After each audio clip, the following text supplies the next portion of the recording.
All right, let's start with a big story that we are tracking at this hour, where General Qamar Javed Bajwa is Pakistan's army chief and he supervises a very powerful army, and now it is being learnt. The General Bajwa has a doctrine that he's come up with, and that doctrine, dear viewers, is behind the bloodshed at the India-Pakistan border for the last several months. Now, the Bajwa Doctrine is, to put it simply, is about displacing Indian villagers.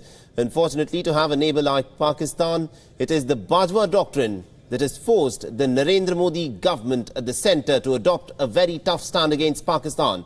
It's also the Bajwa Doctrine which is now understood that it is the Bajwa Doctrine that has spoiled the Indian Prime Minister Narendra Modi's Christmas outreach to Pakistan. So what is the Bajwa Doctrine? Let's actually take a look at what this doctrine is all about. Now, the Pakistani army chief does understand that there can be no war between India and Pakistan. Now, Bajwa also believes that India is stubborn during the tenure of the Narendra Modi government. It is also Bajwa's belief that India will realise the need for dialogue in perhaps the next 2 to 3 years. This is the assumption and the estimation of Javed Bajwa. The Bajwa has further said that India will have to talk to Pakistan for economic reasons, and that is why, according to Bajwa, Pakistan must wait and keep a watch on India. Essentially, Bajwa Doctrine states that India will be compelled to talk to Pakistan because of economic reasons. Now, call it blackmail. It's clear that Bajwa knows that India's prosperity also needs peace at the western border, which is why he believes that Pakistan can actually push terrorists into the Kashmir Valley, and still the Indian government will have to come to the dialogue table. All right, now to discuss what exactly is the Bajwa Doctrine and how apt is this as a strategy that's been adopted by Pakistan, we are joined from our newsroom. I'm joined by senior editor Surya Gangadharan, and I'm also joined in by Raghvendra Rao from the newsroom as well. Now, Surya, let me begin with you on this. Now, essentially what Bajwa is putting forth in his doctrine is that due to economic compulsions, India will at some point of time in the near future, perhaps he says in the next 2 to 3 years, will have to come to the talking table. Is that a realistic expectation? Really know exactly what they're trying to imply through that, I mean, to me, any professional army, when it comes out with a doctrine, it's about strategic and tactical objectives, goals, missions, that kind of thing, Right. Here you have a doctrine which is all-encompassing, goes into internal issues, goes into things like democracy, paying lip service to it, frankly, and commenting on all kinds of things that have no relevance at all to a military's actual outlook and objectives.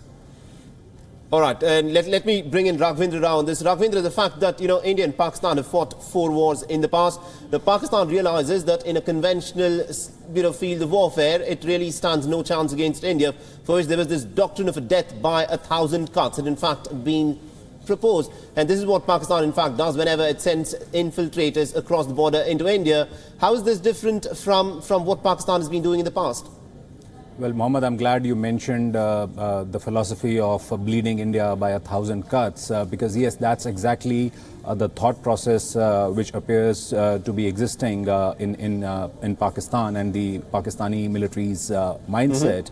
The fact that over the past couple of decades, we have seen prolonged periods of almost a Cold War-like situation between the two neighbors, but there have been patches in between wherein both countries have decided to keep some contentious issues aside and work on several things, like cross-border contact between people living on the either side, cultural exchanges, and many other things which skirt the key issue of Kashmir and cross-border terrorism. Now, Pakistan, I would not, I'm actually not really surprised by this wait-and-watch policy, because the kind of low-scale conflict which they have been engaging in all across the line of control and the international border in Jammu and Kashmir, it's very clear that there is no let-up in terms of the kind of violence we are witnessing in these areas. We only witness, brief periods of lull in between, but the kind of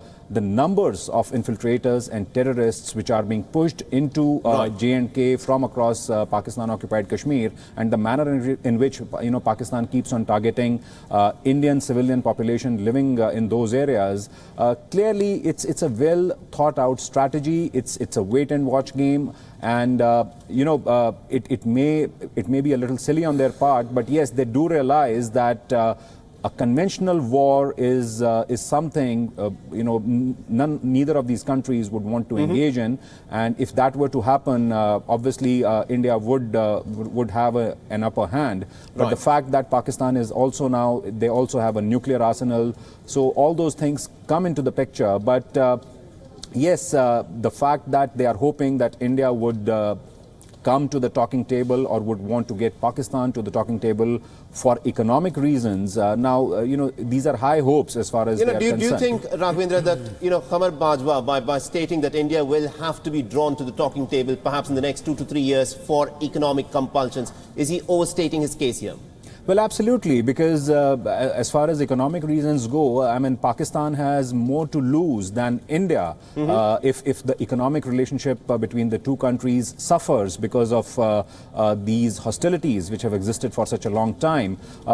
India is not losing as much economically as Pakistan is. So to think that economic reasons would force India to come to the negotiating table, it clearly is, it's just like it's too much of kite flying.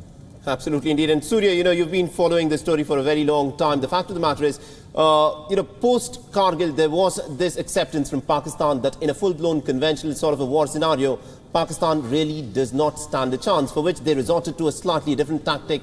Now, are we seeing a shift away from that, where the military general here is accepting that what Pakistan can at most hope to do is to have these low-intensity conflicts at the border to keep the Kashmir issue burning in the minds of the people in Pakistan, because that is something that he's mentioned in his Bajwa Doctrine? Frankly, Saleh, there is nothing new in this Bajwa Doctrine. It is something that Pakistan has thought through over the last 30-odd years, which is why you have an insurgency situation in Kashmir, which is why you have terrorism in Kashmir also. Right. These are born from Pakistan's successive failures in conventional battles. So that's why they have resorted to this. This Bajwa Doctrine is basically a lot of humbug. Right. It's basically meant to tell people in Pakistan that the army is in charge. They're laying down the ground rules for democracy. They're mainstreaming jihadi groups. Right. And soon terrorism will be debated in Parliament as any other policy issue. That's what this is about. But do you think he's addressing something slightly different? Perhaps on the international front it's not very much, but domestically he's also talking about mainstreaming these jihadi and also this terror elements, something which was not spoken about very openly in the civil governments before in Pakistan. No, that's what I just told you, that they've been mainstreaming jihadis over the last year. And partly this is due to pressure from the US, partly perhaps even pressure from China, because the drive to take on the Haqqani network and all that is perhaps putting pressures on the Pakistani system as perhaps never before. So the Pakistanis need to ensure that their favored jihadi groups are somehow given some kind of immunity. And what's the best way to do it? Make them politicians. Once they're in parliament, they have immunity. So that's what this entire thing is about. Right. Okay. Let me bring Raghvendra Rao into this. Raghvendra, we've seen India's response every time there is this cross-border infiltration, whenever there's this ceasefire violation that takes place. We see that India has responded. India also had carried out this very famed surgical strike. Now, what should India's response be to this Bajwa Doctrine that's been proposed by no less than the Army General, the man who has been calling the shots in Pakistan ever since that he's been there in power? Well, Mohammed, as Surya rightly pointed out, there is nothing very original or new about what is being talked about as the Bajwa Doctrine, because engaging in low-intensity conflicts all along the LOC and the IB, this has been Pakistan's strategy for a long, long time. Right. They realize it fully well that a conventional conflict is something they cannot afford to engage in. and it is through these shoot and scoot measures that they can keep the Kashmir cauldron boiling. So that is what... Raghvendra, if I could just interrupt you on this. The fact of the matter is, over the course of the last few months, we've seen the number of instances of cross-border infiltration and ceasefire violations that have gone up very sharply. So there is a change in terms of if this is Pakistan's strategy, then this is something that they seem to be embarking upon. Well, absolutely. And the year 2017, it witnessed an unprecedented number of ceasefire violations. The violations were over 800. Now, that is something that has not really happened in many, many years. Even in the first 3 months of 2018, we have been witnessing a steady rise in the number of ceasefire violations. Conventionally, what used to happen every year was that one would see a heightened terrorist or infiltration activity during the summer months, and it would subside during the winter months. Last year was an aberration, an exception in a way, wherein even during winter months, when many of these passes through which most of these terrorists and infiltrators are pushed in, they are snow covered, and despite the winters and the inclement weather, there was no let up, so to say, in the pushing of infiltrators into Indian territory. So there is a clear escalation, no denying the fact, and India has been retaliating every time they see a ceasefire violation from the Pakistani side.